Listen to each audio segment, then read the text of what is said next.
Into closed session. I don't believe we need to do that again. So we will move on to our consent calendar. Consent calendar consists of items that are considered routine and non-controversial by city staff and will be acted upon by a single motion of the city council unless otherwise requested by an individual council member for separate consideration. Do I have any member of the council wishing to pull an item or ask questions of staff?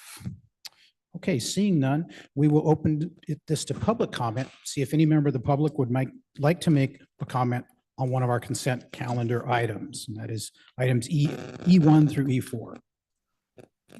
Okay, seeing no one approach to speak on the consent calendar, I will return it to the city council and ask for a motion.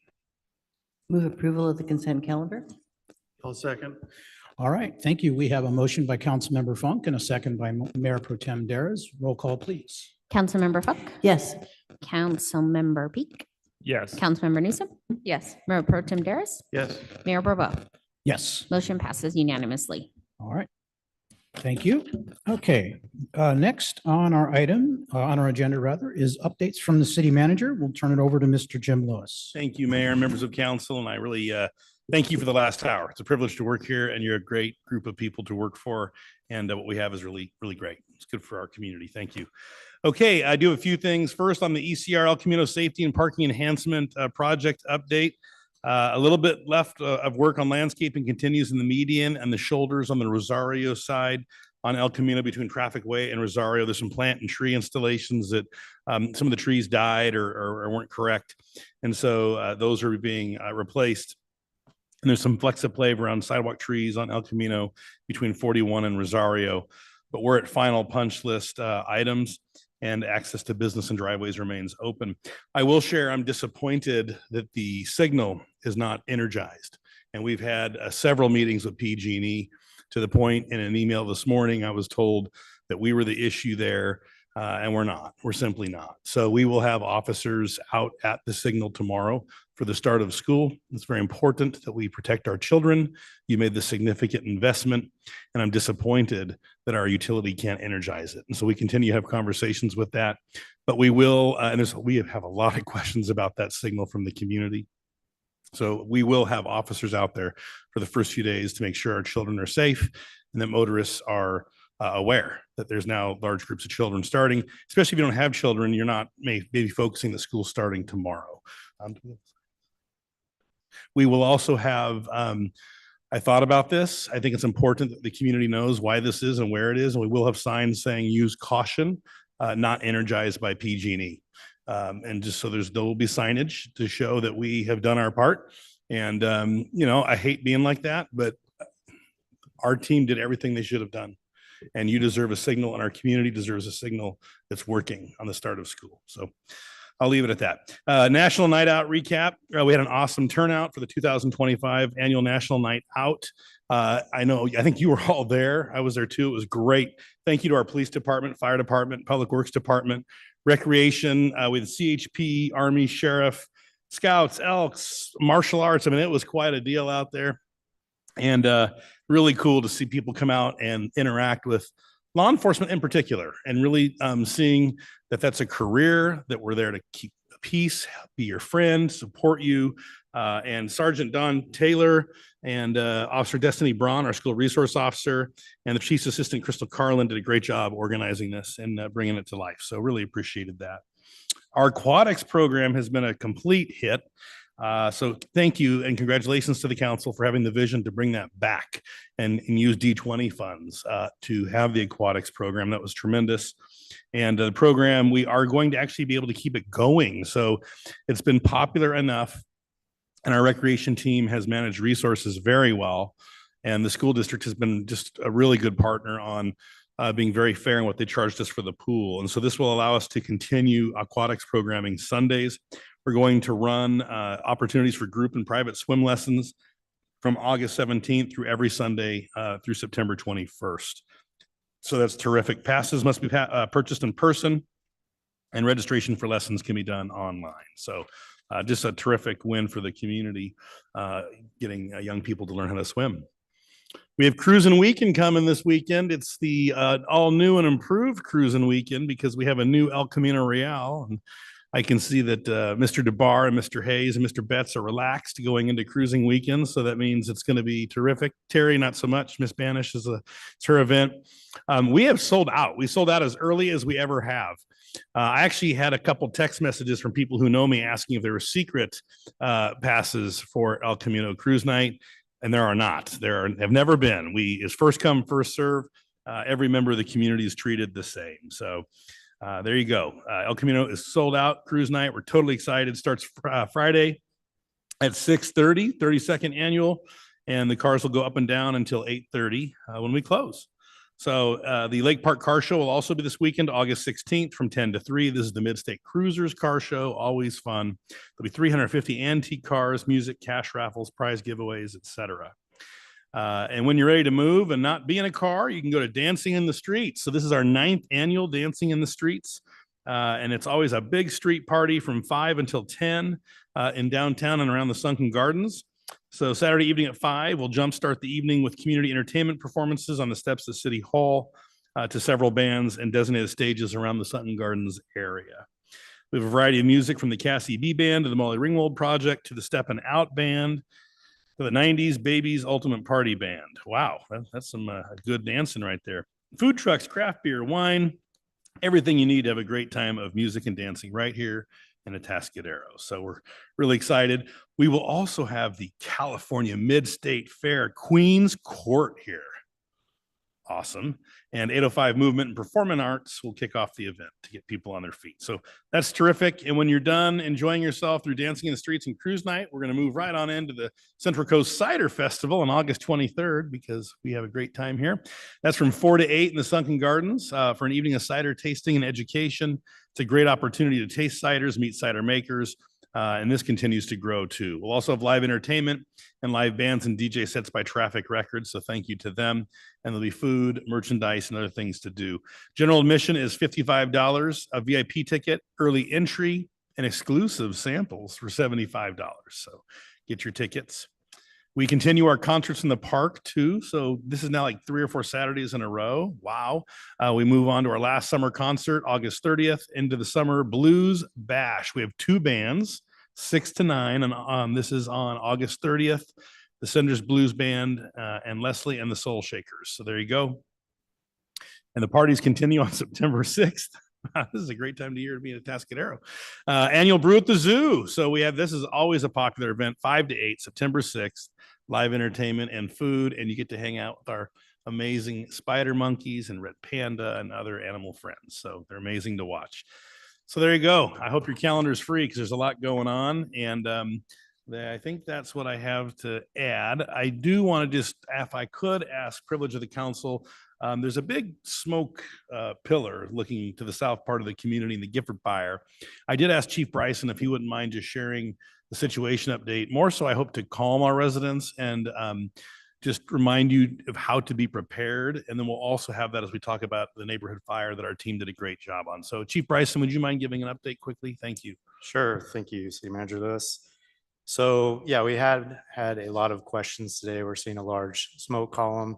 We did put out a social media post pointing to the fire information from the fire itself and alluding to that they are doing a large burning operation, which is resulting in that amount of smoke that we're seeing today. We also pointed people again to the Alert Slow, Prepare Slow websites to get notifications and be prepared. So we put that out this morning, hoping to get ahead of the questions coming in about all the smoke. I am well connected to what's going on. We do a EOC op area call every afternoon. The fire chiefs jump on a call an hour later. So a couple conference calls a day to just keep apprised. I'll give you some of the notes I have from today, which will probably be either updated already on watch duty or shortly tomorrow. But it is reaching over 130,000 acres. They're calling it 33% contained. There are 4,800 firefighters from all over the state out there fighting the fire. They are experiencing high heat today.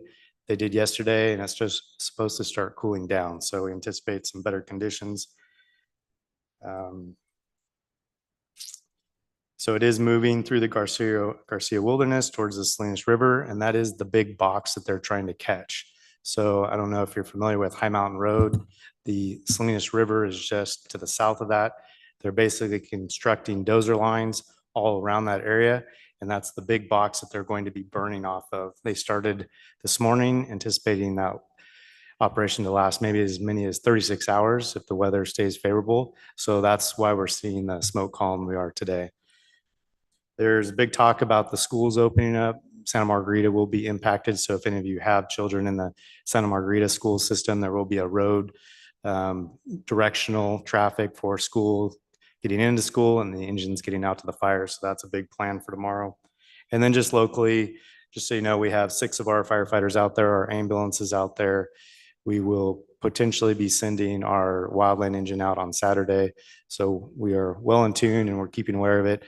And just on a side note, the confidence in this operation is very high. I heard from a good friend, local community, lives here in town, CAL FIRE Battalion Chief, who's in the operations section, talking about this burn operation, and he's very confident it will go as planned. So, and I have confidence in him. So right now we're doing well.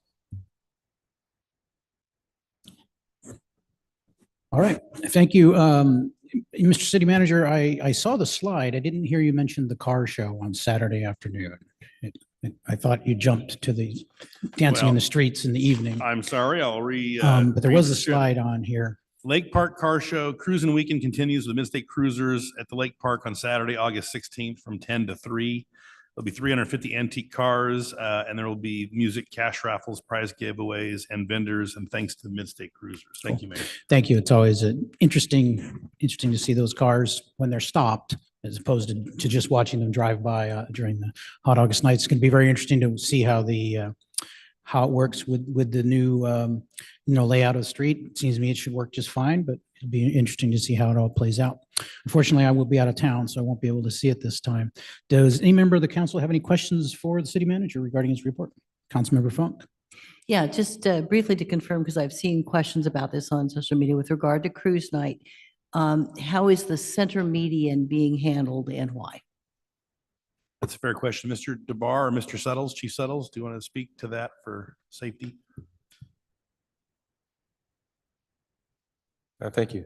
So in regards to the cruise night and the middle median, that will be off limits because we don't want to mix vehicular traffic, which we're inviting to happen for this night, and pedestrian traffic.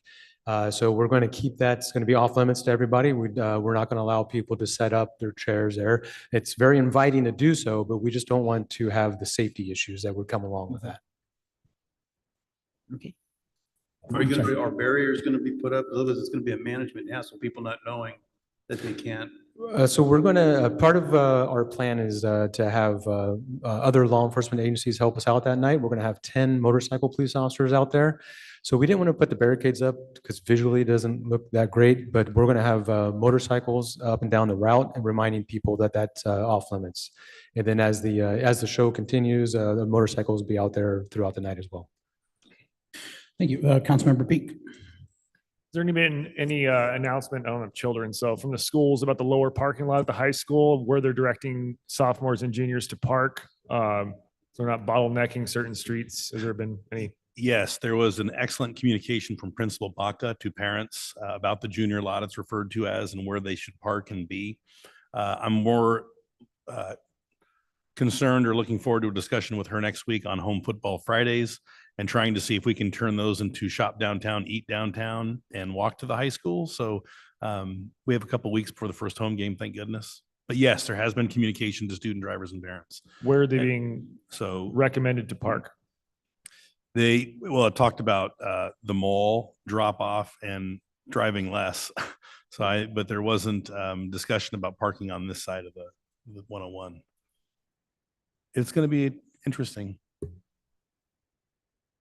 Okay. Well, the first day of school is always a challenge, and it was a challenge before any changes, and it's a challenge with changes, and the people usually adapt in a couple of weeks, and everybody hits their stride and their norm, and things work out after a couple of weeks. But it is somewhat of a zoo in the first 2 weeks of school.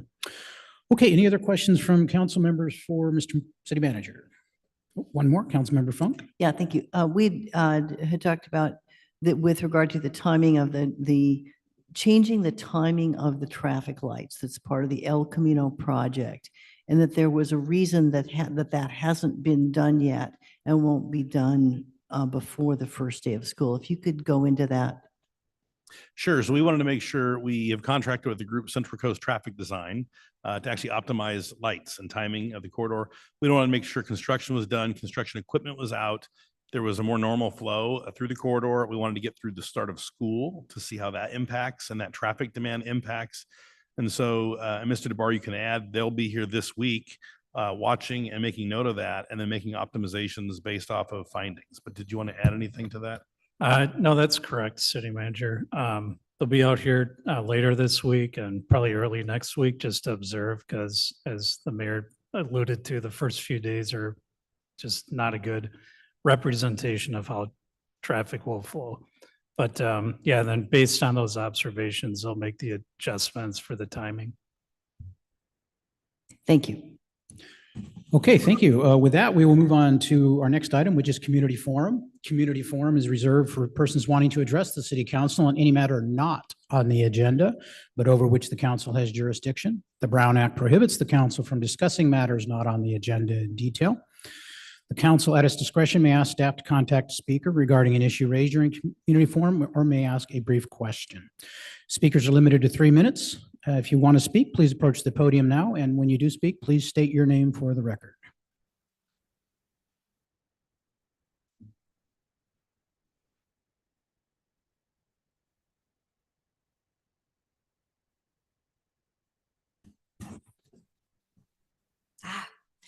Hi, my name is Linda Ikeda, and I'm wanting to let everybody know they're trying to take away our landlines. We don't want to do that. There's been hundreds and thousands of outcry from Californians, don't take away our landlines. But AT&T wants to get rid of them. So we want to, everybody, please contact Senator John Laird to oppose AB 470. Thousands, perhaps millions will be stranded without emergency services if this bill is approved. So we don't want to do that. We want to keep our landlines. If you don't have a landline, we hope you know somebody in your neighborhood, just in case the cell towers don't work, the electric doesn't work. Landlines are really very affordable for medical alert. They are easier to use and we don't need to worry about having the battery charged. They have better voice quality. Copper landlines use less energy than wireless systems. They're better in fires because they burn last, or they go down last. They do not pose a fire risk or as cell towers do, some of which have caught on fire. They still work during a public safety power shutoff. They cannot be hacked or jammed as wireless can. And there's a group of people, a growing disabled group of people that have a medical condition called electromagnetic radiation syndrome, in which wireless causes them to be disabled and they have to use a landline. So they have to have a copper landline. So I want to encourage everyone listening, wherever you are, please contact Senator John Laird to voice opposition to AB 470. His number is 916-651-4017. Oppose AB 470. Phone number again, 916-651-4017. Thank you. All right, thank you for your comments. Next speaker, please. Good evening, council, members of Atascadero City staff. Jeff Losslin here. I agree actually on this one. I'll digress for 20 seconds and tell you, when people are using jammers in your neighborhood to break into your vehicles, your phone still works. Your internet will go down and it won't. So something to consider. We've also taught our daughter how to use a landline at our house in case of an emergency, because we don't believe an 8-year-old should have a cell phone. Just a little tidbit. Anyways, on the way in, when KPRL did come on the air, I heard our city manager speaking about National Night Out. And I want to tell you, I think it was one of the best events that the city has hosted.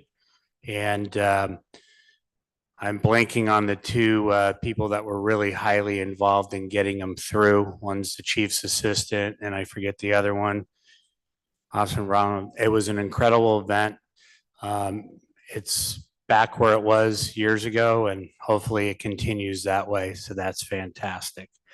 Regarding school going back in, my suggestion to our city staff is that maybe they sit out at a couple of spots on El Camino for the next 2 or 3 days and see what it's like when people don't know where they're going. But observing tonight when they were going to meet the teachers, I think I saw the traffic. It was backed up as far as the movie theater going northbound on ECR.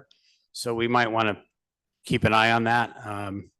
I'm more than happy to run a 2-hour video and record the whole thing, because I think even though your traffic engineers are going to come back out, I think our city staff does a better job than the traffic engineers, quite frankly. Thank you. All right, thank you for your comments. We didn't see you early this evening. I was wondering, we were going to have to put out a welfare check on you. Since you normally hear every meeting, so it's good to see you and hear from you. All right. With that, we are going to close community forum, seeing no more speakers approach, and we're going to move on to our next item, which is item H1, a public hearing on confirming the cost of weed and growth abatement. I believe we're going to turn this over to our fire chief, Casey Bryson, who will be assisted by our fire marshal. Thank you, Mayor and Council. That's correct. Tonight's presentation will be handled by Battalion Chief Dave Van Son.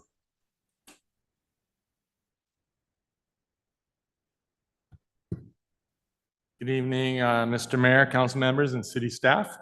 Tonight, I'll be presenting information on the cost for weed vegetation growth abatement after the city declared such conditions as a public nuisance.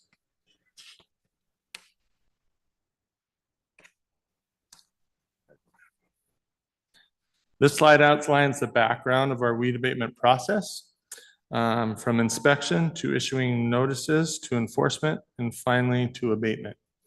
So in April, the council adopted a resolution declaring vegetation growth a nuisance. 11,282 parcels were inspected in March of 2025.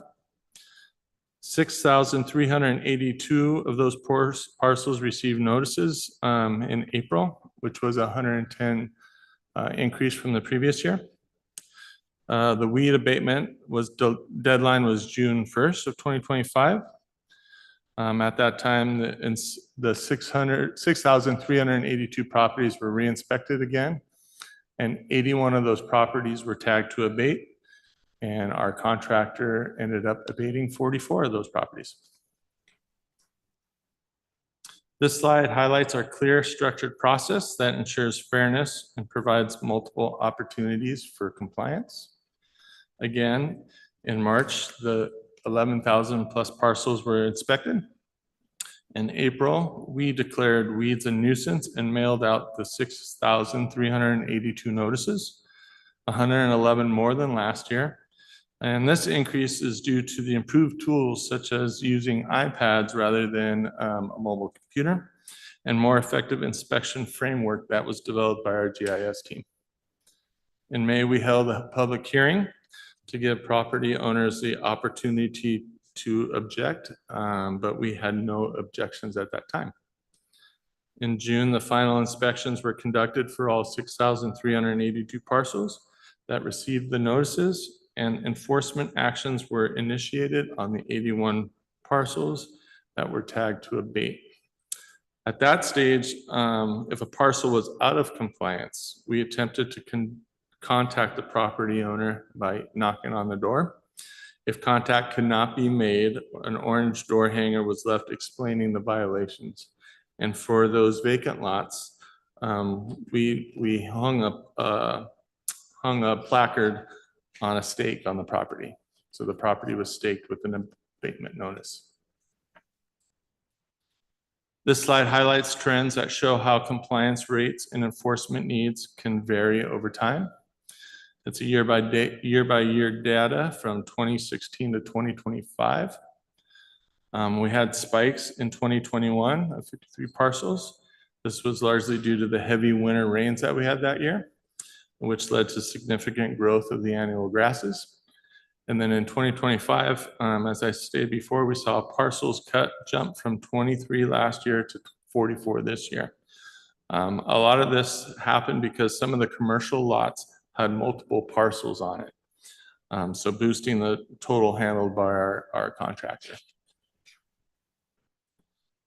Cost recovery is essential to fairness and public safety. When property owners do not comply with the city's weed abatement ordinance, the city clears the hazard to reduce fire risk and protecting the community. Without cost recovery, these costs would fall on the taxpayers.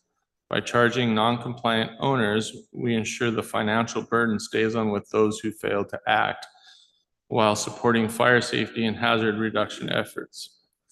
So it's staff's recommendation that council adopt the draft resolution confirming the cost of vegetative growth, the weeds, and/or refuse rubbish abatement. So these pictures show the abatement effectiveness. It reduces the fuel loads and lowers fire risks, not just improve the appearance of the lot. So on the left-hand side, you'll see the before, and right-hand side is the after picture. And this is another example of weed abatement this year.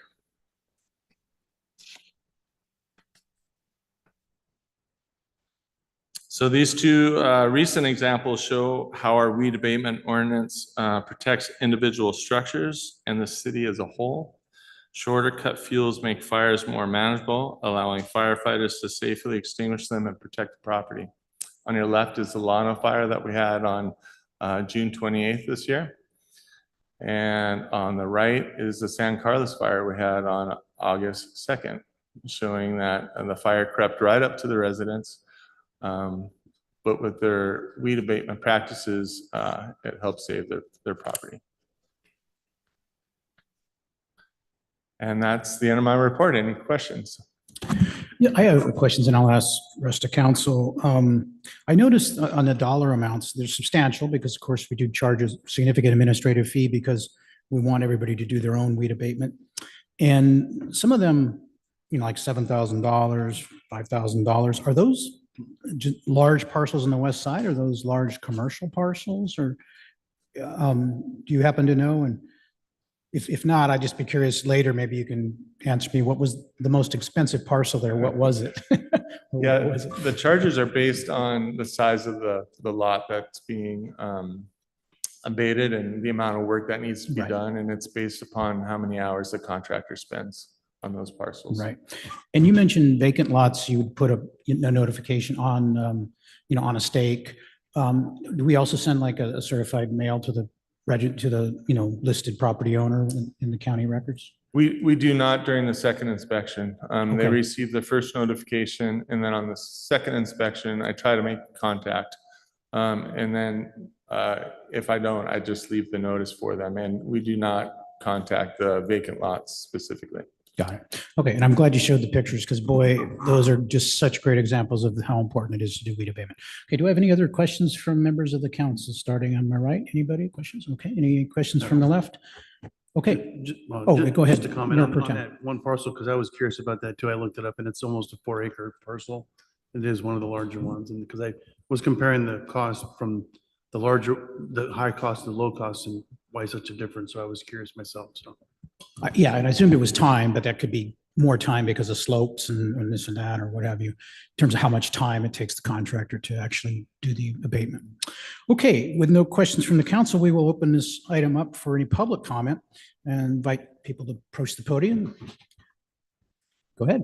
Jeff Hoslin, I'm going to make the comment that as much as I hate seeing 8,000 letters get mailed out, including to my properties, they benefit me by turning them into your insurance company that shows proof of inspection of your property. And I saved a whole $58 off my insurance bill by fighting the insurance company. The other thing that I would say, which is odd, is that we doubled the number of lots that were abated this year, which is kind of weird from the year before. I think it was 24, we're at 44.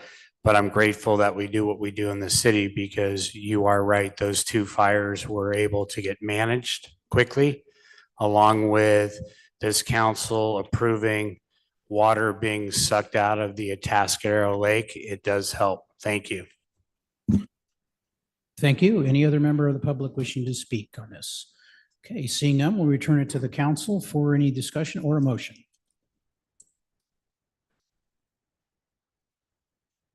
I'll move approval. Wait, did I see you had a question or? Yeah, wouldn't comment.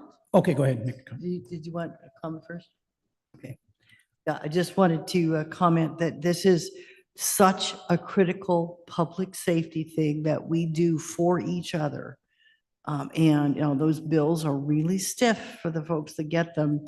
And the point is really that we want to have it be a real incentive to get your weeds done so that you and your property and your neighbors and their properties are safe. And we can see from those great pictures that Fire Marshal Van Zoon gave us that the real power of doing this work. So thank you. And thank you. Motion.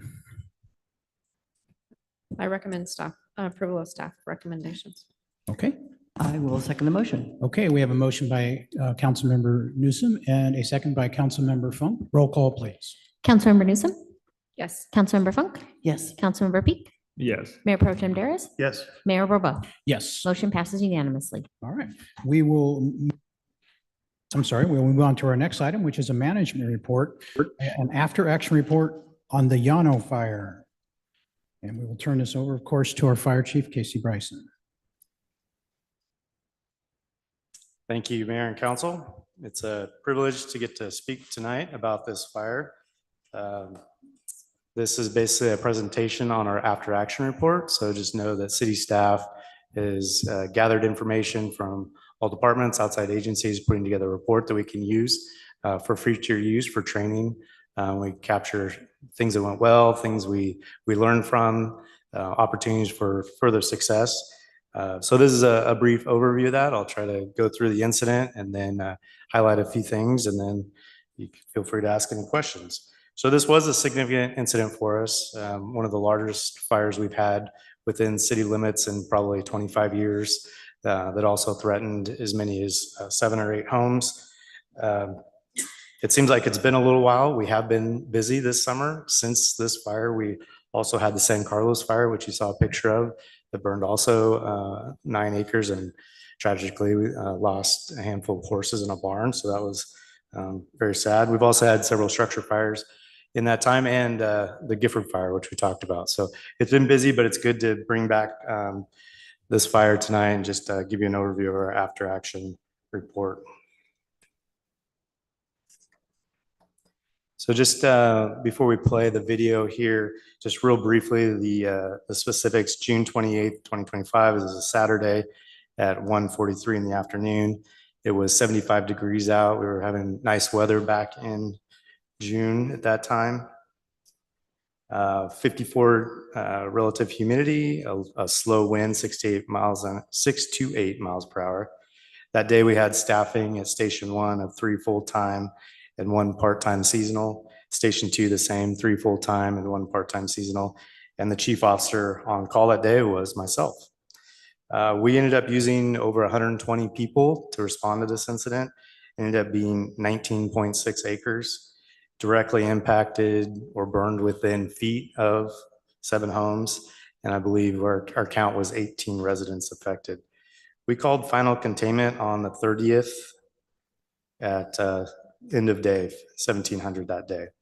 So this video that I'm going to show is a time lapse from the fire cameras. You're probably familiar with these fire cameras. We have them all up and down the state through PG&E and the UC San Diego fire program.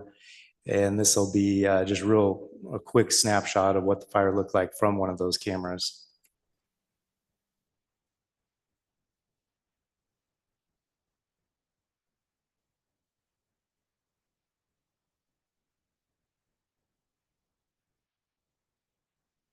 So there you go. That was over 2 hours compressed into a few seconds, and you get an overview of what it looked like from the air.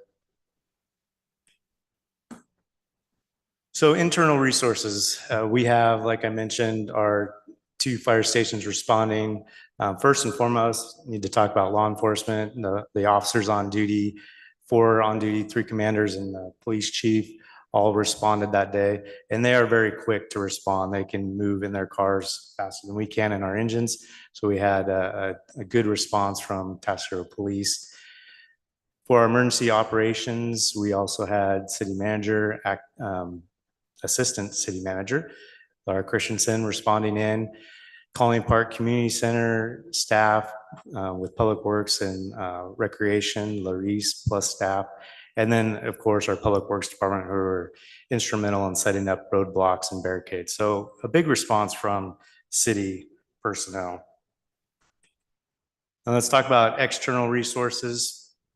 A lot of, oh wow, that's not, okay, I'll go with it. So external resources, law enforcement, again, 3 sheriff's deputies, our CAL FIRE partners, County Fire, a lot of engines from County Fire respond. You can see a list there, several engines. Our state aircraft, that's an air attack, 3 air tankers and a helicopter, and then federal aircraft that are coming down from Santa Maria, flying up from Santa Maria, the air tanker and another helicopter.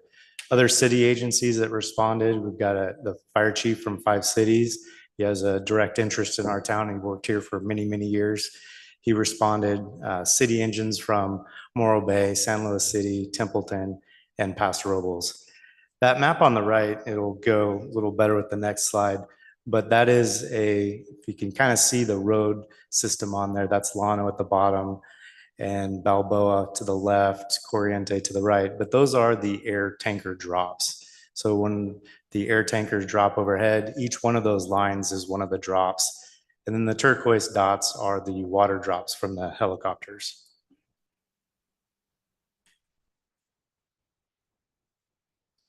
So this was the slide I was going to show with the external resources, the one on the right. What we talked about in the staff report is the mutual threat zone. So that shaded color of the northwest part of the city, that's what we call our mutual threat zone. Any fire that starts in that area, the county and state resources, they treat the fire just like it's one of their own. So they see it as a direct threat to county or state property. So all those resources that were listed with CAL FIRE, they send those to us as if it's their own fire. And which also in turn, they will drop aircraft retardant, use helicopters, and there's no charge to the city because they see it as basically a state fire. The map on the left is our footprint of the fire. So you can kind of see the road system there. It may be a little hard to see, but that is the 19.6 acres. The hashed lines, which may be also hard to see, but there are dozer lines on both sides of the fire. The blue box at the bottom was where our command post was, near where the fire started. And it kind of shows where the fire burned up to the right to Corriente and touched Enchanto there on the left. And let me just double back on the MTZ, the mutual threat zone. When we have a fire in the mutual threat zone, all of our radio traffic and talking on the command channel transfers over to CAL FIRE. And a main piece of that is because they need to keep track of all those aircraft that are responding, and they're the ones responsible for the aircraft's location from takeoff, dropping, and back to landing. So that's the primary reason, but also it allows us to order resources directly through the county, more engines, more hankers, more dozers, and we go directly with the county who has access to all those resources. So we run the fire through the county. We still continue to talk to our dispatch center.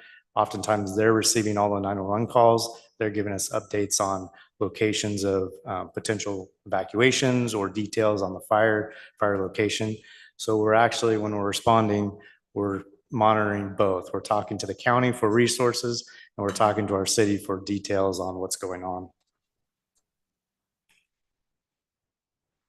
So kind of just during this time on our tactics, we were dispatched.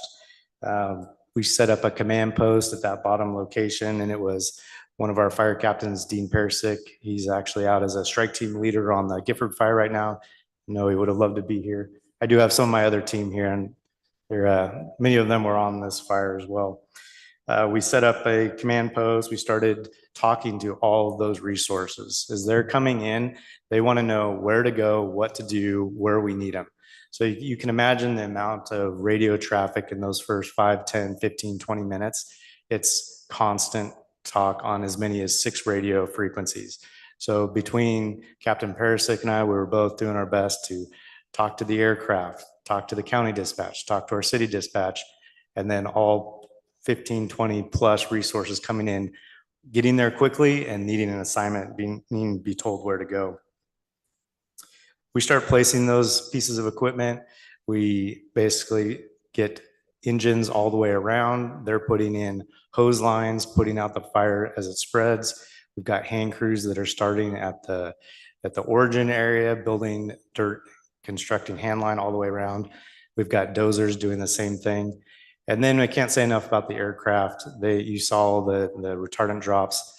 All of those aircraft were on base in Paso. Air attack was on scene within minutes, the tankers minutes after that. They're not going to put the fire out for us, but they are going to drastically slow it down with the weed abatement until we get the engines, the hose lines, the hand crews, and the dozers to put the fire out. That aircraft is key.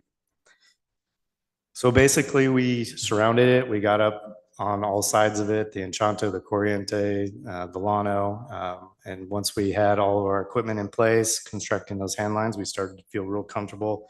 We called the forward progress, stopped at just over 2 hours. So in the grand scheme of things, this was a relatively small incident. We're talking 2 hours compared to days and days with some of the other fires we've talked about tonight. But it was successful. The tactics were good.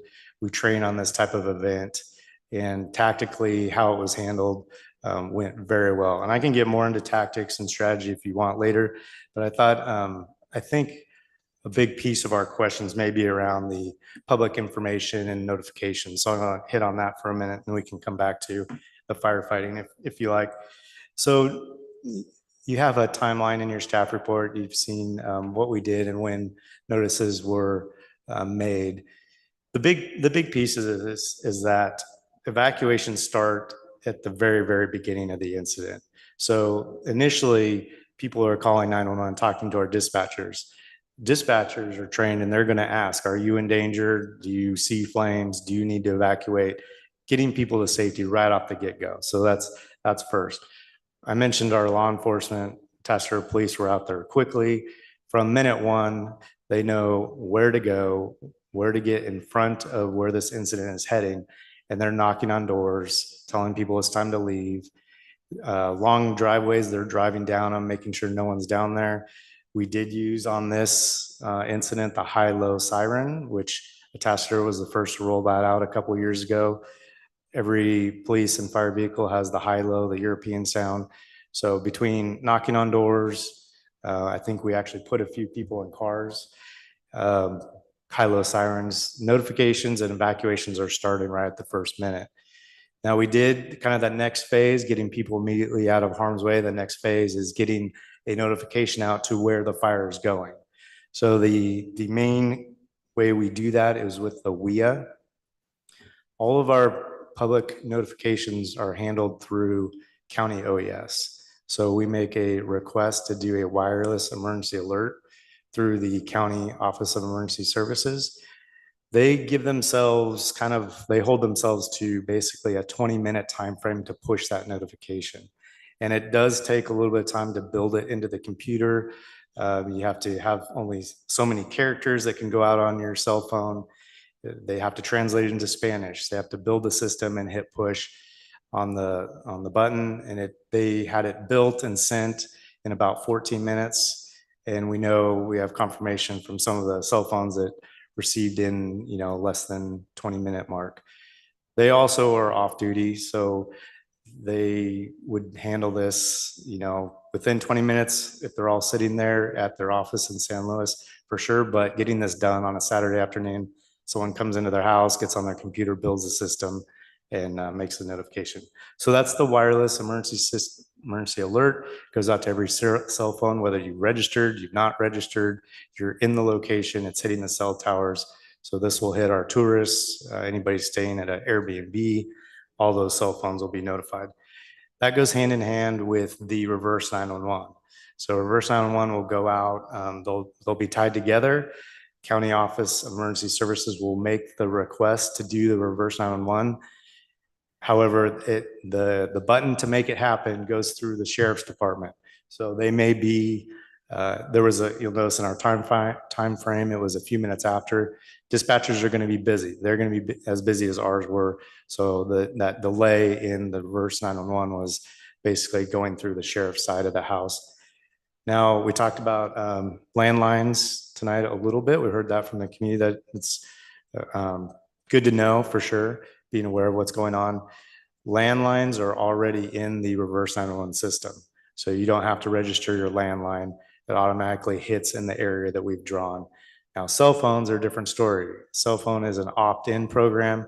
You have to go to the page, the website you see up here on the left, register your cell phone, and to receive that emergency alert on your cell phone. And that's wherever you're at. So you register for Atascadero or a certain area in the county, you're on vacation, your cell phone will get the alert if you've opted into that system. So when we tell people to register for alerts, that's the one we're talking about. The next phase of notifications is really the kind of the wider net, the next tier or the next level of notifications, and that's kind of our social media, our public news releases. We had a PIO from CAL FIRE show up. She's not assigned to that initial dispatch, but she came because this is her home and she wanted to be here and help Atascadero because she lives here. And she was working hand in hand with us, getting notifications out. Our Assistant City Manager, Laura Christensen, was posting on social media, giving updates. So anything coming from the command post was going out through social media sites, both ours and on CAL FIRE's, to get the word out to the greater community that may not be at home. They may be not in the area to receive a WIA, but they still need to know that their home is in that area, that sort of thing. Just reminding everyone that all this information is on Prepare Slow. The main landing page is called Ready Slow. It's up there at the top. Prepare, and then current emergency information is there in the middle. This is an older screenshot. Otherwise, it would say Gifford Fire on it. So everything to get your alerts is on there on that Prepare side, including Know Your Zone. So knowing the zone you're in. So let's just talk about our successes. So this, a lot of things went really well. We were very proud of what we were able to accomplish, proud of our partners that came and responded, all the activities that they were able to help us out with. It went very, very smoothly. And again, this was a 2-hour incident and went smooth, it went out. So a lot of success in that realm. Injury-free, forward progress was stopped without any damage to homes or injuries to people or equipment or responders. Public responded appropriately to our evacuations. They were notified.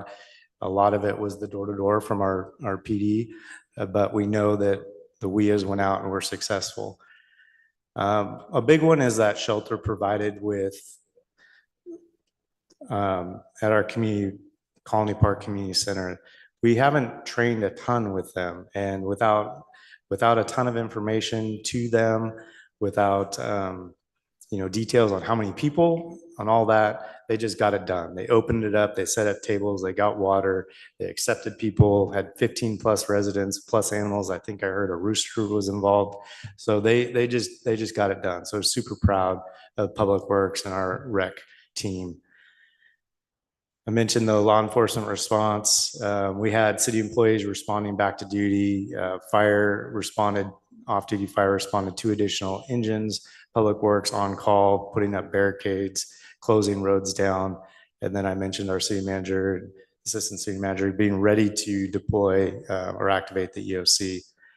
And then it's just, a lot of resources to manage, right? We talked about 120 people, so we got all of it handled and managed with a successful outcome. But as the goal of an after action review is to see where we can, what we can learn from, what we can do better, improve upon for next time. Just, in general, this is for us, our command operations at the command post, things just as simple as parking in locations where we can have the fire command vehicle and the police command vehicle right together in constant communication. So that's for us, just how we coordinate, being able to talk to each other immediately, and then one of us getting the word back to our city manager and staffing an EOC. Redundancy of maps, that's kind of tied with the technology connection. I'll kind of combine those two together. The area of town where this fire started, it was a dead zone for, unfortunately, the one mobile carrier that powers our digital mapping computers. So our maps initially were useless. So having that redundancy, making sure we have our paper maps ready to go. And we brought out paper maps, looked at where the zones were, drew things out, but it just getting in that mindset of remembering that redundant information and, to do a workaround if you need it. So that leads us to, lessons learned. We will be working with our technology department on a backup plan for that, right? What is it a second data carrier? Is it some sort of satellite communications? But being able to have that redundancy in our communication system. Flow of information back to EOC staff, that kind of is tied to our command posts, making sure we are in good communication with our EOC. So they need to know exactly what's going on. They need to know those details of who and how we're evacuating people so they can get the shelter set up, that sort of thing. So it's that flow of communication. And it happened, but it was a little bit slow, and we're working on that for sure. And then there's just the ongoing training with County OAS. They've got the process, they've got the website, they handling the Know Your Zone and the notifications. But I think we can work with them a little bit closer. I have the utmost respect for the director of County OES. He's our former unit chief. He knows evacuations. He knows wildland fire. And he's definitely open to continuing the training, working through any of the bugs, and but continuing that training with us, with PD and County OES. I think, I just mentioned that, we sent out a mailer with all the information the week before to every address in Atascadero. So the alert slow, all the websites, Know Your Zone, defensible space information, all of that went out a week prior to every address in town.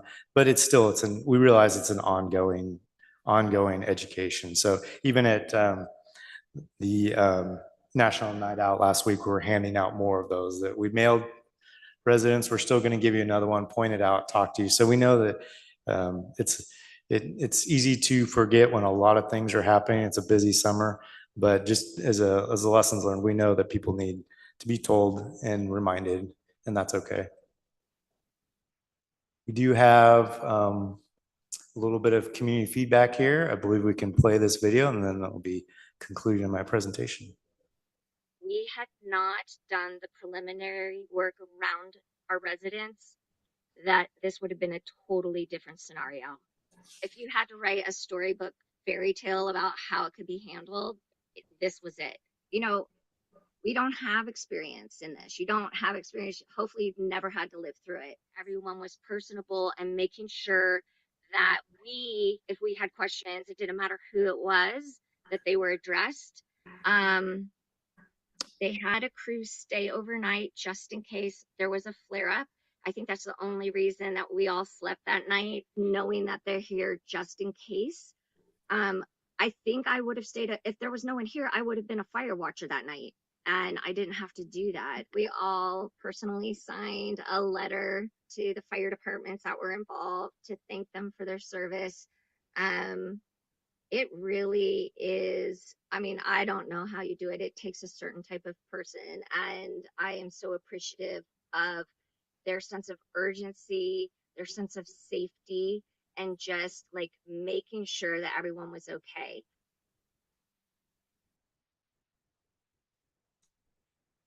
We had not done the preliminary. See if we can get through. Oh, there we go. Oh, I went one too far. That really concludes my presentation. I think we hit on a little bit of strategy and tactics, but more on notifications. I'm open for any questions if you have any. All right, yeah, we'll go to council questions first, and then we'll hear from the public, including the star of that video, probably right there, sitting out in the audience. Okay, with that, I'm going to start on my left here. Okay, Councilmember Deras, anything from, well, let's just start on the left. Councilmember Peak. Yeah, just questions. Okay, Mayor Pro Tem All Deras. right, I have a question, but first, thank you, Chief Bryson, you and all your crew for keeping our community safe. It's your diligence with the weed abatement and then of course the actual fighting the fire and everything. It's just great to see that the damage was minimal and nobody got hurt. So my question is, in my discussion with the city manager on this incident was the evacuation. We all have the know your zone thing, and we're going and you guys went door to door. The police went door to door and getting everybody out. And what didn't occur to me until we were talking about this is, you might have a rush of people getting out. Did it cause a conflict with you trying to get in? Maybe not this time, but is there the potential for that to happen? And did you learn anything on how this could be avoided, or was that an issue at all? If you could talk a little bit about that. Yeah, that's a great question. That is a consideration for sure. And we make the zone notification very carefully, knowing that we may be sending out quite a few people on narrow roads. We didn't run into any issues on this fire. It seemed like everything moved in as far as emergency equipment just fine.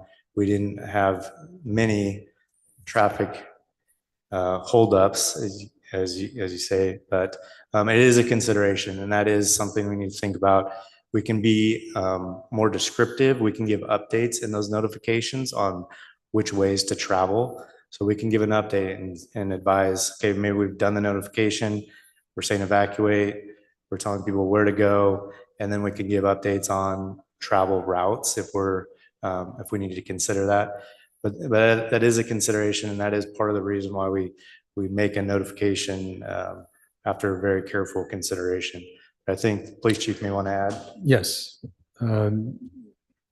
Councilmember Deras, you actually hit on a really good point, and that is that, I think Chief Bryson did a really good job of pointing out that there are a lot of different stages when the fire department's coming in. In the first stage, when they're coming in, he outlined how they're getting all these resources in. And what was going through my mind as I was listening to his report is, while we are there, the police officers, we're already on scene because, as police, we're in our cars already. We're driving around patrolling. So we get there a few minutes earlier, and we start to only evacuate those houses that we see are in obvious danger. And the reason why we limit ourselves that way is because of exactly the point that you just hit on. We understand that they're pulling in resources. They got to get dozers in. They have to get engines in. They have to get their teams in. And if we just go around, with our sirens on a high-low, notifying everybody to get out, we're going to maybe unnecessarily congest a road. That would prevent our resources, the fire department resources, from getting in. As soon as feasible, once a command post is put into place, we start to do more. Once a unified command has been established, where we have police officers alongside with the fire department, we can start to rely on the fire department to give us more of that strategic information, because they're the professionals. They're going to be able to predict what the fire is going to do. They're going to understand how the wind affects it, how the geography and topography affect it, and they'll be able to tell us, this is where we need you to focus your efforts on. So I wanted just to interject a little bit there, because I think that was an extremely good question, in the sense that that's what's going through the police department's mind initially when we first respond.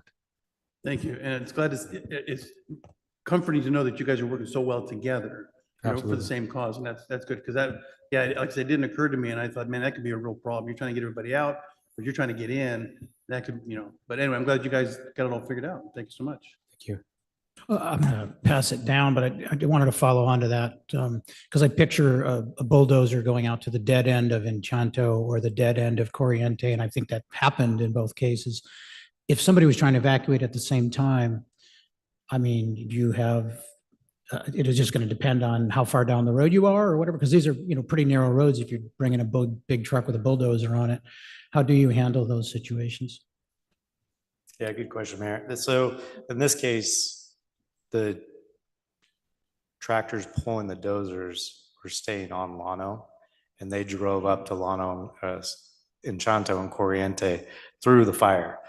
But so in this case, there was plenty of room on Llano Road for the big truck and trailer pulling the dozer, towing the dozer. But that is a consideration. We may have to block the road and utilize police to evacuate, point people in the other direction if we put a dozer in that area. Restricts movement of cars. So I am very thankful that the bridge was put in out there, and we were able to use the new bridge and all the way through to Llano. That made a huge difference. So, but yeah, that is a consideration. Okay, thank you. Go to my right, Councilmember Funk. Yes, a number of questions mostly about the evacuation process, but first I want to say, super job. And it was incredible to have this incident dealt with in the course of basically 2 hours. And it could have been really bad. And it stayed very contained. Nobody got hurt. Nobody lost a house or a structure. And that's brilliant. So within that framework, one of the things that you mentioned, Chief, was that the police and law enforcement were responding very early. And so I wondered for Chief Suttles, if we had any information that our incident timeline addresses the fire response, if we also had a little bit of information about when police initially responded, and anything else that you can tell us about the early stages of the police, so that we can understand how that evacuation process actually worked. Yes, Councilmember Funk, I do have some information. I was able to, my timeline, I was able to pull from our CAD system. So we also got the call at 13:44, which is 1:44 p.m. We started to respond, and I believe the first evacuation notifications went out at 15:05. So between that time when we first responded and the time the evacuation notices went out, our police officers had conducted, I think, 13 face-to-face evacuation notifications. We did face-to-face because, again, sometimes in a rural environment where you have longer driveways, larger properties, a high-low or an audible siren may not do what we intended to do. It might not alert people because of that distance. So in a case like this, we'll actually drive to the house, knock the door, make a face-to-face. So I hope I'm answering that question, but I can go down the actual times we made them. I don't want to take too much time though. At what point, when was police first on site? Do we know?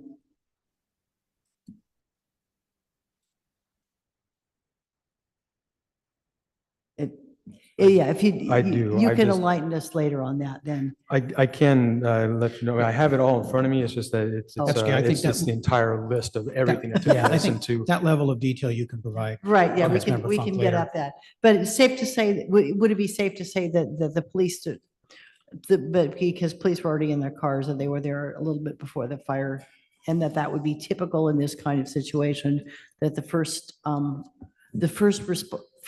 responder on site is likely to be police rather than fire?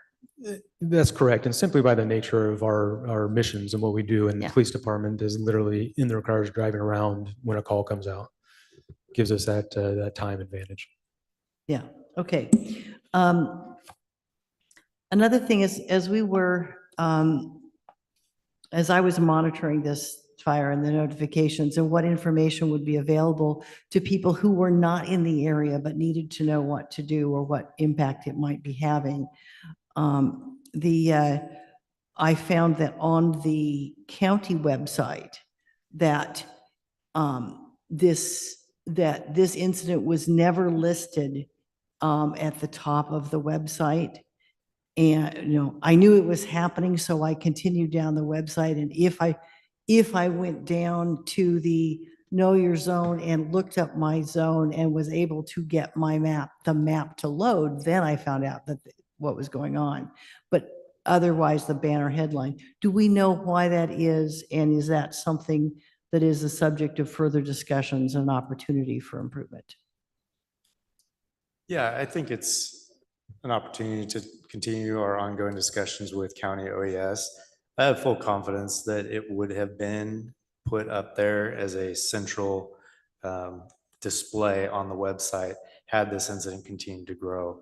We were canceling evacuation notifications, quickly, and had this incident continued another hour, another 2 hours, another 3 hours, I think it would have been the banner at the top to attract more attention and get the information out to people that were concerned, either in the location or out of the location. Okay. And in terms of trying to get that information to load, I could not get the map to load on a cell phone during the incident from Ready Slow, but I could get it to load from a computer. Has there been discussion, or will there be discussion with regard to making sure that people who are checking in from their phones can readily access the evacuation map information so that they can see whether they are not or are in part of that zone? For sure, that has been an ongoing discussion. I've talked to the director within the last few days about it, and he has heard of that happening. It's definitely easier on a computer instead of a cell phone, and it's kind of hit and miss. I'm just not quite sure it's every cell phone, some cell phones, older versions, but it is an ongoing discussion, and I think we're going to work to make it as the county can, but make it a little more user-friendly for cell phones. Okay. With respect to Councilmember Dares's question about the impact on the streets of people needing to evacuate, we didn't have a ton of people that had to actually leave right away in this incident, but if we'd had 30-mile-an-hour winds instead of 8-mile-an-hour winds, you might have had more people that felt they needed to leave real quickly. I noted that the zone that was evacuated extends all the way from that spot in the hills down to the 101. Has consideration been given to splitting that zone so that the people who live near the freeway don't clog up the road, keeping the people who live up in the hills from being able to get out in a much more mass evacuation situation? The zones can be split. They can be split during an incident. If we wanted to make them smaller, we would go through a whole new education piece to change them up. The zones are on the larger side, and they really are geared towards like the Gifford fire, right? So your zones are well in advance of the fire. You have big zones that are now under a warning and then under evacuation, and it's done in a timely, time frame so people can plan accordingly. On this type of incident, and this is kind of one of those lessons learned where, police, fire coordinating on that exact message. And I'm still comfortable giving the zone 2 evacuation. It's a lot of people, but it gives a lot of people the information. But we can be very descriptive on the roads in zone 2. So I'm okay with all of zone 2 knowing, and then we can coordinate the two of us a little bit better on a tighter road boundary, north of, south of, east of, west of. These are the ones leaving right now. So I'm okay. I think the bigger zones work for us as long as we can describe where the incident is in that notification. If I may add something to that, when we start to have an incident that you're kind of describing, starting to get larger, and we're starting to see mass evacuations, the larger an event gets, the more resources we're going to start requesting. On the evacuation mindset, and what I'm thinking at that point is what other agencies can help us mitigate the exact issue that you're talking about. Having CHP come in and help keeping roads open, having other agencies, Sheriff's Department, Paso, you name it, come in and help us with intersection control, having Public Works come and help us with barricades. I mean, so we would start to think about exactly what it is that you're mentioning, which is keeping these roads open and keeping them flowing and not allowing backup to happen. And so as those incidents grow, so will our resources. Okay. And then given what you described about all of this, the impact on dispatch, and at the beginning, when there's no information out there, people told me that they called dispatch to find out whether they should evacuate. And that's so dispatch probably got a lot of calls from the public that might be distractions for them in trying to manage all the rest of the traffic.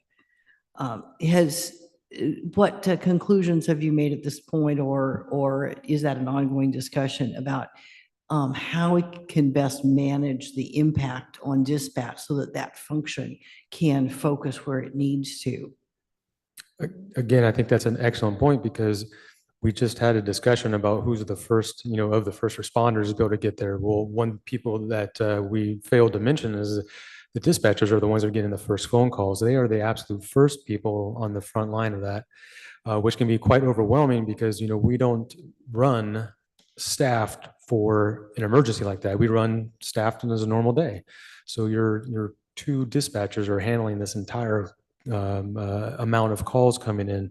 So it does become very overwhelming for them because they do get a lot of phone calls of people that are asking for assistance and what they should do, which I would like to take the opportunity now to reinforce why it's so important that people sign up for these resources that are available to them, to give them that information that they're looking for, to try to keep our dispatch lines open as much as possible.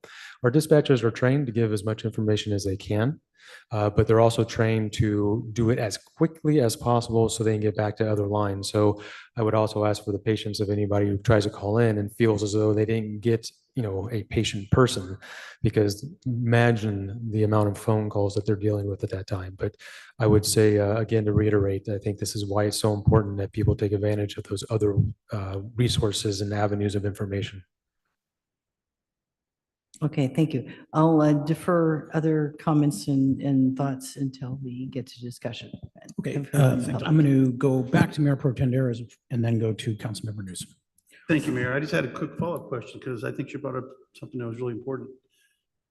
When you have a large incident, whether it's a big car accident, fire, whatever it is, sometimes you bring in mutual aid from other communities. Do we have that same sort of a system for dispatchers? So that way we can bring more personnel in to manage these type of phone calls, whether it's from another agency or some backup personnel that is familiar with the system. Because I think if not, that might be something that would certainly lessen the burden on the two people that are taking phone calls. We do have that capability through the county sheriff's department. They're capable of helping us as well. So we do have that capacity is there. Okay, very good. Thank you. Thank you. Councilmember Newsom. Thank you. I appreciate all the hard work you had to put into that one. It was kind of like a practice run, even though it scared the life out of all of us. I did have family that was evacuated that were staying at an Airbnb that evacuated to our house. So we did go through some of the same scenarios that council members did and others reaching out to us. But what I would ask is the city now taking a stance that in order to monitor a fire, that we recommend third-party apps such as Watch Duty and things like that can also supplement and keep the public up to date without over taxing our resources and our call centers? we're going to do our best to update our own social media as best we can. And we got out alerts, we got out social media, posted updates as best we could. There was some time delay in getting the information from me to our EOC. I guarantee you Watch Duty has the information faster than I can give the city manager a phone call. It's a third party. They are listening, whether it's someone sitting in a radio listening to us, or maybe it's a chat bot, I don't know. But as soon as Captain Perisic said forward progress stopped, before I can call in and let you all know, Watch Duty's posting it. So anything that goes on, from the aircraft saying, it's now 15 acres, or, like I said, forward progress stopped, or they're evacuating, it is getting posted on Watch Duty. So, and there's the cameras right there too. You have a layer, you can click on the camera, you can see what the smoke is doing. So although it's not a endorsement of them, they are very useful, and I get my information on the Gifford fire many times from Watch Duty. So it is a good tool, one of the tools we can use.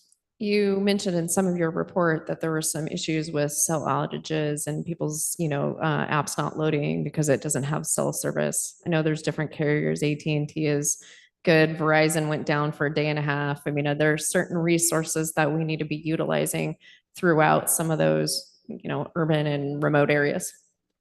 It's a great question. And that's what I believe I was alluding to with our IT department. We are working through with them right now what those alternatives are, whether it's dual carriers, having multiple cell phones.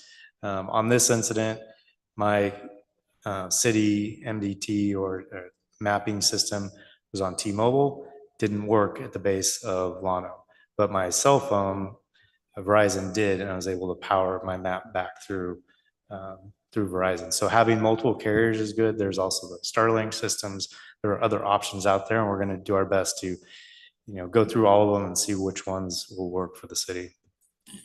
Well, I want to commend you. I did have two different cell services as well, but your response to the city manager and his response to council was spot on, as well as updating on the social media. So we were able to watch it live stream, go full circle, and be able to know that our city stood up and did their job, and you guys did a dang good job. So thank you. There's not many challenges other than we got through it. So, and I'm sure there's a couple people in the audience can attest to your courtesy and acting like family. That's what Atascadero is known for. Thank you. I originally had some questions along the lines of what Councilmember Funk overall was talking about, which is, the whole notification process, because it seems to me there's multiple notification avenues, and it's always like trying to make sure there's a consistent message out there. So I live in, zone 2, but fairly far away from the fire. I mean, I felt certainly no threat at all. And yet, there was somebody on my block that felt the need to evacuate, and so my initial thought was, could you do smaller zones? But I think it's really more about the more specific information, like be aware there's a fire in your zone, pay attention, look for alerts and through these, message, possible sources of messages. So that it's a little more clear. The other thing is that, when it showed up, the beep, beep, beep on your cell phone, and you read this message and then it disappeared. So I mean, it initially said, so like if your spouse says, well, what did it say? It's like, well, I think I don't know. Well, I think it said, how'd you put it in here? Kind of more specific, that if you live near Llano, evacuate. But we live in a very unusual community with, long, sometimes dead end roads, and sometimes, very long roads that wander all over the place, to where if you said evacuate Balboa, that, by itself would be kind of an excessive alert, if you will, because it winds all over hell. I mean, and I live on one of many segments of Ardea. So if somebody said, we'd have to be kind of a little more specific, if you will. And I don't know if that's even possible, but I'm just hoping that through this process, that because everything else just seemed to go so well. I'm so impressed with the speed of the air, the air assets being there, and your guys and all of the other support. so it seems to me that tactically everything went almost textbook, fine. It's, for me, the only open end is that notification process. And that, so I hope that really is a lot of attention paid to that. And of course, not everybody's on the same sheet of music in terms of, what sources they're looking at. And if Watch Duty is the best, even though it's third party, then maybe we need to encourage people to utilize that. Different question for you. One was fiscal, it says in the staff report, fiscal impact, none. And I was, super pleased at the time to know that this was in the mutual threat zone, so we weren't paying for those, aircraft circling over my house. And because I looked up there and I thought, well, that's several $1,000s a flying hour, probably 10 or more.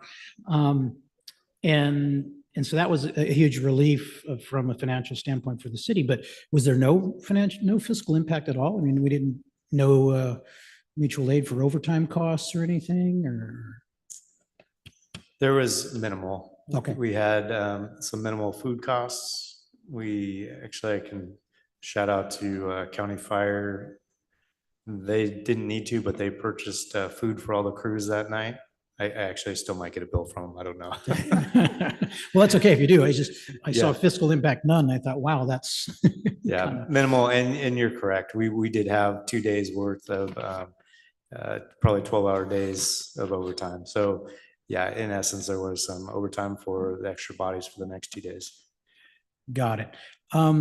And then I forget which page it was on, but in here you wrote, the cause of the fire was somebody lighting a barbecue with a rolled up piece of paper, and, which pieces of which then flew out into the grass. So, on a scale of careless to, reckless to, malignant, idiocy to malignant negligence, I'm not sure where this landed, but I had multiple people ask me, people started the fire, can they be billed for this response? And I said, well, it would all depend on the outcome of an investigation of how. So, I assume that is on a scale of, oops, I screwed up, but I certainly didn't intend to, I was out there lighting fireworks into the dry grass.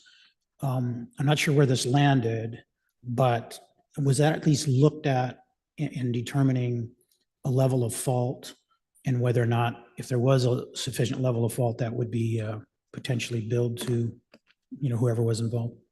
Yeah, that's a great question. So we do have trained investigators who are more trained in the terminology of accidental versus negligent. And so there's other terms in there. This one was determined accidental, and it really is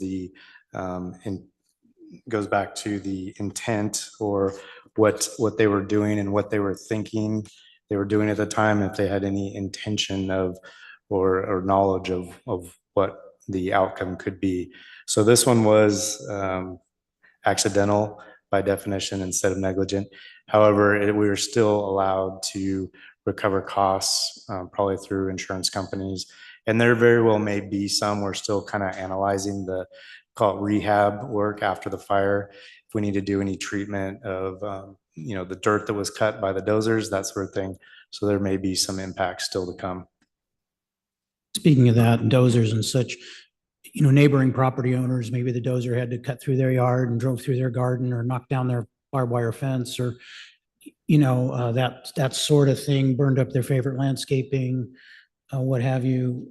If other homeowners, neighboring property owners had damage that cost them money, or cost them money through an insurance claim, do they have I assume they maybe have a civil process to go after the cause of the fire? I believe so, and through their homeowner's insurance. Okay, because when you burn up 21 acres of land, I assume something probably of some value to somebody probably, got burned up, and you're driving bulldozers around, et cetera, that somebody, like I said, something got run over that somebody attached some value to. All right, with that, I want to open this up to public comment. See if any member would like to speak. If you do want to speak, please approach the podium. And we have a speaker approaching. If anybody else would like to speak, please line up and don't wait till the speaker is finished. Welcome. Please state your name. Hi there. Thank you so much to each and every one of you guys. It was absolutely life-changing to have this team there to support us. I do want to just bring up that as a homeowner, as a resident in a community that is on, our home is on 5 acres, and we have a responsibility not only to ourselves, but to our community to be responsible, which weed abatement, it's following every single directive that we are given, which is what my family does. We hire people if we are not able to do it ourselves. It's our responsibility. To claim this fire as accidental is like, so I shouldn't walk out with a match into the weeds that I haven't cut. It's not appropriate. And there has been significant expenses incurred by the homeowners. We lost 21 posts on our perimeter fence. It cut our irrigation lines. I mean, all things that we've been paying for. Homeowners in our area are having a horrible time to insure our homes right now. And we are in constant battle of losing our homeowners insurance. And for us to turn to them at this point and say, well, so now we just lived through this fire and we need you for that, that shouldn't be on us. That needs to be on the party that's responsible. Whether it was negligent, intentional, it's none of that is really pertinent to what happened. And I love my town and I love everything that we do here. So I would hate to see that there are people here that don't feel the same. But my biggest shout out is to our fire department for every single thing that you guys did. Thank you. All right, thank you. Next speaker, please. Good evening once again, Jeff Hoslin. I was on vacation out of the country when this fire took place. When I got back to my phone and had cell service, my phone was blowing up. And I found out that I'm in zone 1, Chief, because I didn't care what zone I was in. Now I actually do care. But the first thing I would say is being in zone 1, I had a lot of people very concerned that because it was zone 2 when we butt up to zone 1, how do we get dogs out? How do we get our animals out? I mean, for me, if I lost the house, I only cared about the dogs at that point, because when you're out of the country, you have your ID and your passport, so you're in pretty good shape. Your go bag's already with you. But that raised the next question, and as you know, I always have my ear to the ground around here. So the question that I really have on this, and it was a great job of getting the fire out and putting things at ease, is what happens to people that are not home when you have a fire and it's not unsafe to go in some of that area to get your animals out? I believe you can do that. And my understanding was once the roads were closed, they were not letting anybody in that area. So I'm just curious. Thank you. Okay, anybody else wishing to speak on this matter? All right, seeing none, I will actually ask that question as well. And did we have roads blocked to where residents, let's say on Encanto or on Llano or on Corriente, could not get to their homes if they were not home when it started? Right, so it's going to be case by case. So when we start to set in an evacuation or we start to close down roads, at that point, we'll have already had a unified command set up. We're going to have a command post, and we're making those strategic decisions that we discussed earlier. At that point, we're really going to have to make that decision as to whether or not we're going to allow human life to be risked to go in to get animals. I know there's plenty of people, trust me, that will say, yeah, we're going to value animals over human life. There are those people out there who do. However, it is our job to prioritize human life over animals. So at some point, we will close roads down and not allow trailers in to pick up anything. If we have a human that's stuck in there, well, that's going to be on us, the police department, to get in there and try to get them. So that's one of the reasons why we really encourage people to listen to their evacuation notices so that we don't have to put first responders' lives in danger to go in and get somebody who didn't heed those warnings. But to answer the question, when it comes to animals, We try to keep it open as much as possible. We try to encourage people who are trying to put together a volunteer unit, because it always happens. They'll say, we're here to pick up an animal. If an animal needs to be picked up, that they do it in teams. We need people who are carrying a trailer into an unknown dead-end road. How are you going to turn this thing around? Do you have a ground guide? Have you ever put a horse in a trailer before? Because that would be important to know how to do should you show up in an emergency and the horse is extremely spooked and you're trying to do it for the first time. So we encourage people who have some kind of knowledge and are working in teams, and also have established some kind of communication with somebody outside of the area to let them know what address they're going to and when they leave that address, so that we can keep track of them. Not we, but so they can keep track of themselves. Because it can be, you're basically putting yourself into harm's way. And when you do that and you get yourself stuck, that means that you have to rely on a first responder to come do it, which means that we have to give up another post to do that. So that was a very long answer to that short question. Sure. All right. Thank you. I had sort of a follow-on question to what Councilmember Funk raised, that, that we had 7-8 mile an hour winds, but what if we had 30-40 mile an hour winds and this was quickly escaping beyond what the aircraft could immediately throw a line in front of, and you suddenly had people mass evacuating on their own, because they just see a wall of flame coming. That's because you look in these, huge fire incidents like in Paradise or, Pacific Palisades and down south, that, it's the sudden, these rapidly expanding fires with wind where they're already burning down houses by the time you're getting on the scene. If this kind of fire had happened in a more worst case scenario, I assuming that as part of this like whole review of evacuation procedures and that sort of stuff, some thought is given to that, in the sense of how do we respond in a worst case scenario when, because you talked about, Chief Sellers, you talked about kind of, starting to call in additional resources as needed. But I believe in the worst case scenario, the need would be so sudden, you wouldn't be able to get them there all in time. So then what the hell do you do? And then what message do you send out? And I don't expect you to answer that question right now. I want to know that that's part of what you guys are looking at. I can address it if you like. Okay. You brought up the Paradise Fire, and there was a lot of lessons learned from Paradise Fire, and there was lessons learned on the police side as well, with evacuation as well. And I might be getting out of my lane a little bit here, and please, if you think I'm speaking out of line, Chief, let me know.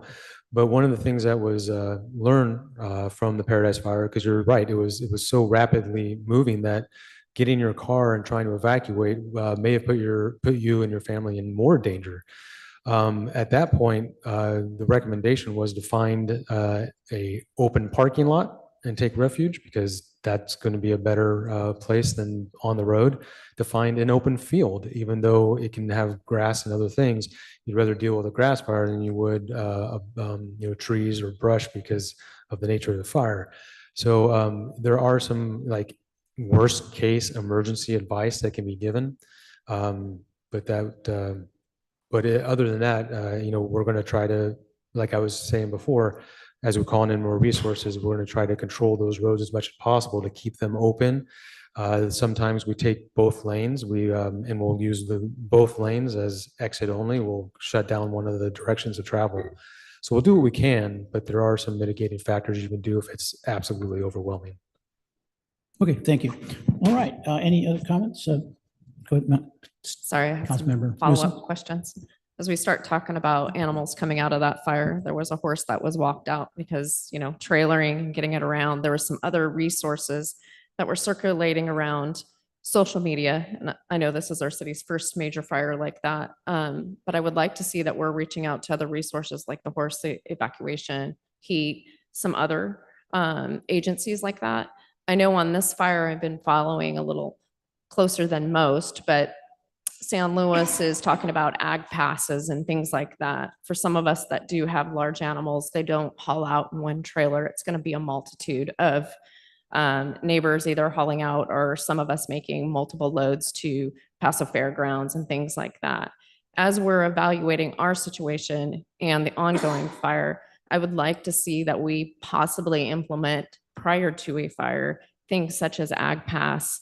They have agriculture, much larger acreage, but for some of us that have 10 animals that have to go out and, 3 or 4 loads that we're allowed in and out to get those animals. I know during this fire, there were road closure signs put up and weren't letting some people back in that had left their kids' belongings and things like that because they weren't sure of the nature of how fast this fire was going to burn and how quickly we're going to extinguish it.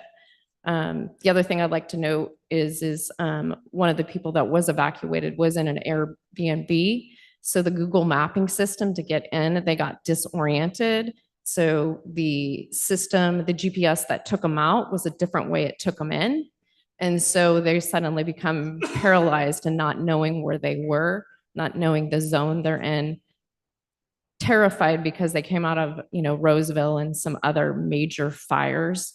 Their sense of security was to immediately leave. And so when you have zones 2 and 1 that share the same enter and exit, which is Del Rio, that causes panic and 2 converging zones and trying to educate those that are visiting, because we are a destination, of what that emergency evacuation looks like, especially if they share an overlapping road on a fire evacuation alert system. Because as soon as you hit Del Rio, it eventually populated onto people's phones and started telling people, get out, you're in a zone you're not supposed to be in. And then it's the only exit route for some. But all in all, I'm super excited with the progress and the challenges that you are having this open conversation, and thankful that we're not in the position of others that are to the south of us at the moment. I want to thank you for the report. I think, this was obviously an item of great interest to us and to the public.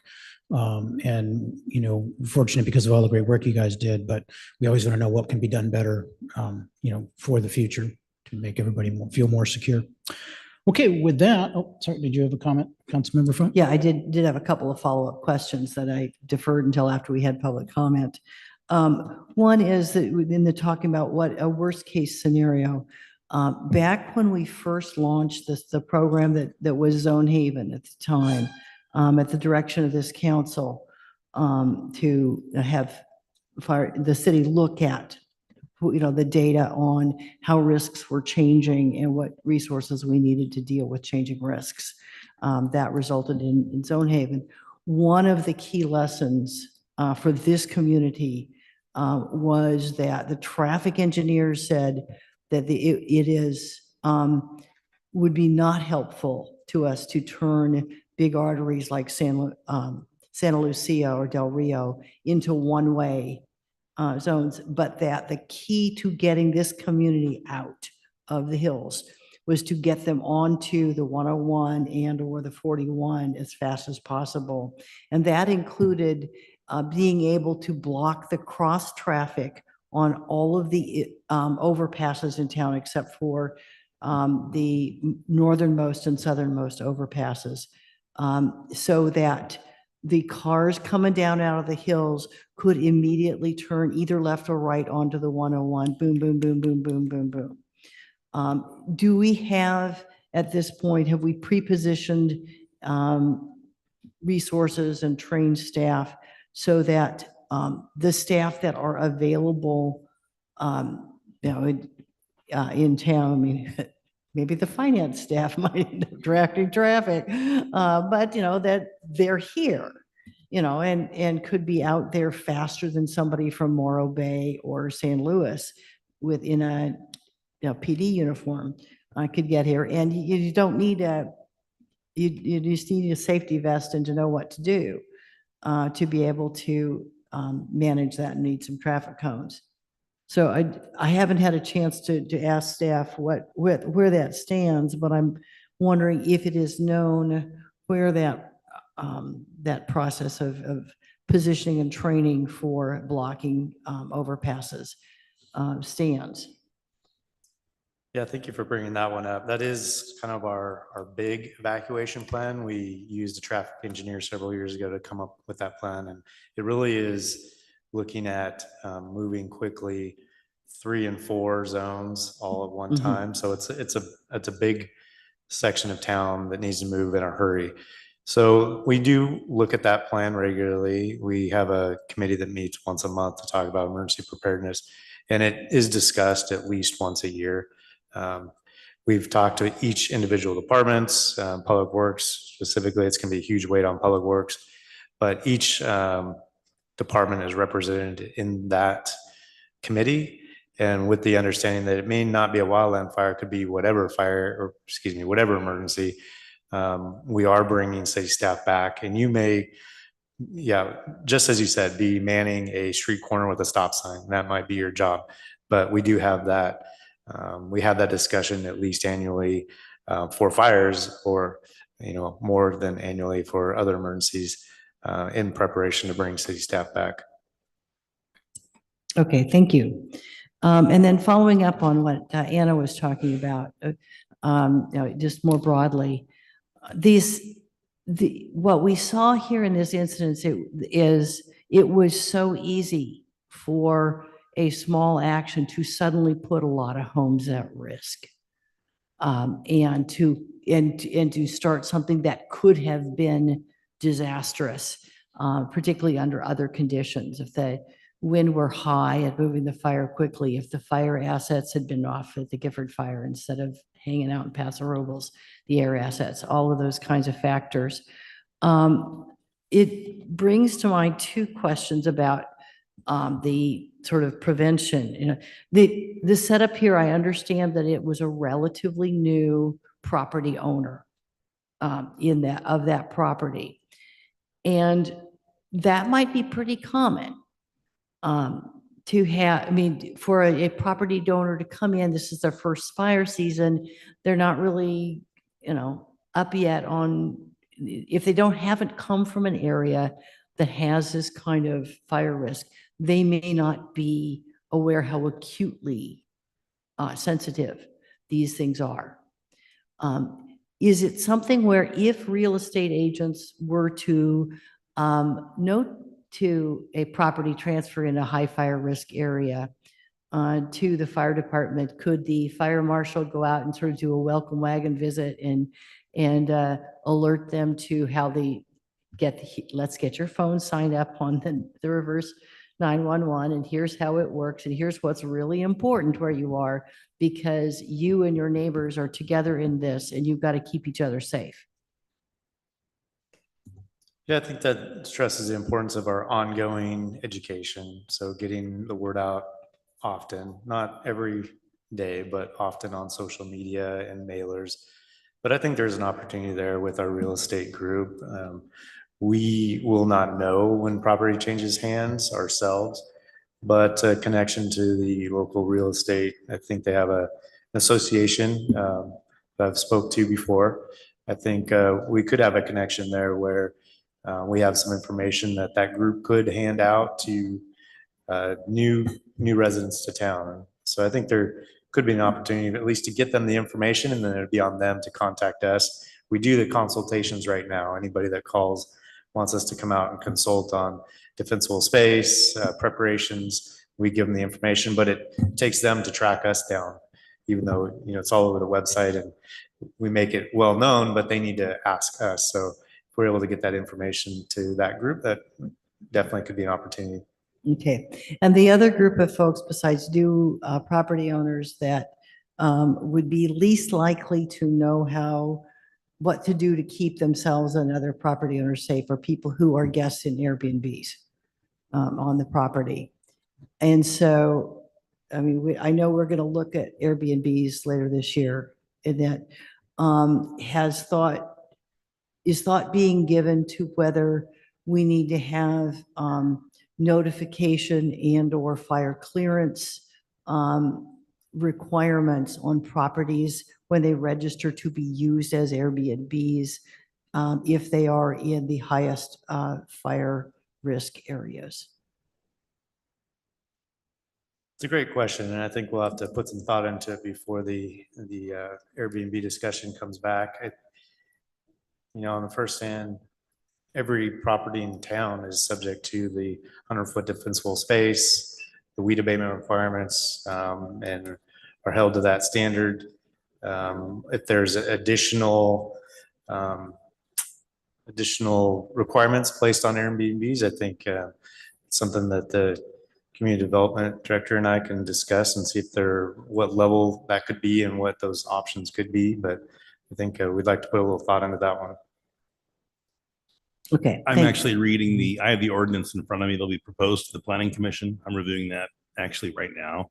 And it does actually have an initial inspection for short-term rentals to make sure the property is safe and has a plan for defensible space, fire detectors, the whole bit.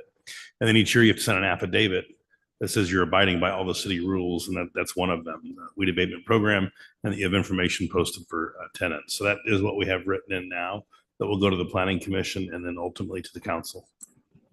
Okay, great. I'm glad we're looking at that aspect of the risk so that we can try to manage that. Okay, thank that you it? very much. All right. Well, thank you again, Chief and Chief. Very interesting and I think productive briefing or summary of the action after action report. With that, we will move on to our next item, which is council announcements and committee reports. And I'll start on my left with Councilmember Peak. I just wanted to, I didn't get your attention, but being in real estate, it's very apparent to speak to Councilwoman Funk's remarks. With the cost of fire insurance, nobody's buying a house right now without trying to decide how they can mitigate their fire risk so they can lower their rates as much as possible. Especially when you have up in the west side, I've seen quotes as high as $15,000 a year. Brush clearance, new roofs, all these things are kind of discussed during escrow. So I would be very surprised if currently anybody was buying a house without the idea of fire mitigation, unless that was just a very negligent or out of town buyer with loads of cash and never see the property, and an unseasoned realtor. Most everybody's, it's top of mind when you're buying a house, getting the insurance. Committee reports. We had our first DRC meeting. That was fun since December. So that was good to get with that crew. And looking forward to meeting the new school superintendent on our next school committee meeting. And that's it for me. Thank you.